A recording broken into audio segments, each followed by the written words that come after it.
கூட இந்த ஆகஸ்ட் மாதத்திலே தேவன் நம்மளுக்காக கொடுத்த ஒரு வாக்குத்தத்த வசனத்தை நம்ம பார்க்கலாம், படிக்கலாம். சங்கீதம் 121 சங்கீதம் 5வது வசனத்தை நம்ம பார்க்கலாம்.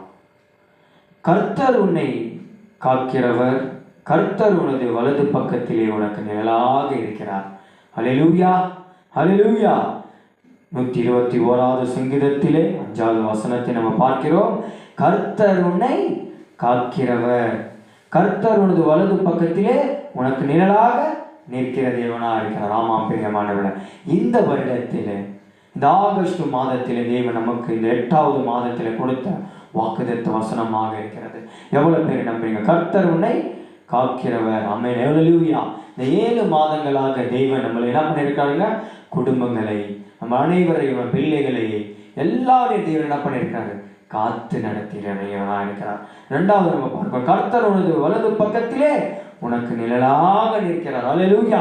என்னவா இருக்கிறார்களா? கர்த்தர் உனது வலது பக்கத்திலே உனக்கு நிழலாக இருக்கிறார். எவ்வளவு பேர் நம்புறீங்க?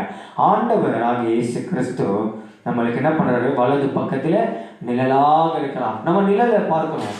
இந்த உலகத்துல நம்ம நிழலை பார்க்கும் பொழுது நம்ம நிழல் என்ன பண்ணுதுங்க? நம்ம கூடயே வரும். நம்ம எங்க போனாலும், திரும்பினாலும், லெஃப்ட் ரைட்டு எந்த பக்கம் திரும்பினாலும் என்ன பண்ணுதுங்க? நம்ம நிழல் நம்மளை தொடர்ந்து கொண்டு வந்து கொண்டே இருக்கும். அதே போல தான் ஆண்டவராகிய இயேசு கிறிஸ்து என்னையும் பார்த்து சொல்லுகிறார், கர்த்தர் உன்னை காக்கிறவர். அவர் என்ன பண்றார்? நம்மளை காக்கிற தேவனாக இருக்கிறார். கர்த்தர் உனது வலது பக்கத்திலே உனக்கு நிழலாக இருக்கிறார். ஆமாம் பிரியமான சகோதர சகோதரிகளே, ஆண்டவர் சொல்லுகிறார், உனக்கு நிழலாக நான் கூடவே வருவேன். ஒரு ஆபத்து காலத்தில் என்ன பண்ணுவேன்? உனக்கு நிழலாக வந்து உதவி செய்வேன். நீ கஷ்டத்தில் இருக்கும் பொழுது நானும் உன் பக்கத்தில் இருந்து உன் கஷ்டத்தில் இருந்து நீக்கி போடுவேன். உனக்கு துன்பம் வரும்போது, பிரச்சனைகள் வரும்போது அதிலிருந்து உன்னை என்ன பண்ணுவேன்? மீட்டு பாதுகாத்து உன் நிழலை போல, ஒரு தாயை போல, நம்ம பாடலை பாடணும் இல்லைங்களா? நிழல் போல என்ன பண்ணாரு? நம்மளை கூடவே என்ன பண்றாருங்க? நிழல் போல என் வாழை வருபவரே என்று பாடணும். நிழல் விலகாமல் துணை நின்று காப்பவரே என்று நம்ம பாடணும். தாய் போல தேய்ச்சி, தந்தை போல தேய்ச்சி தினந்தோறும் உன்னை நடத்திய தேவனாக இருக்கிறார் பிரியமான. அதுதான் வேதத்தில் நம்ம வசனங்களை பார்க்கும் பொழுது சொல்றாங்க இல்லையா? ஹல்லேலூயா. அதே சங்கீதத்துல இதுக்கு ஏற்ற ஒரு வசனம் பாருங்க.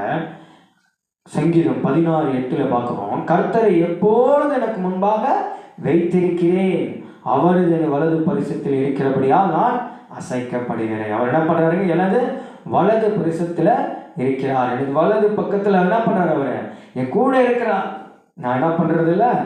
அசைக்கப்படுவதில்லை என்று நம்ம வேதத்துல பார்க்கிறோம்.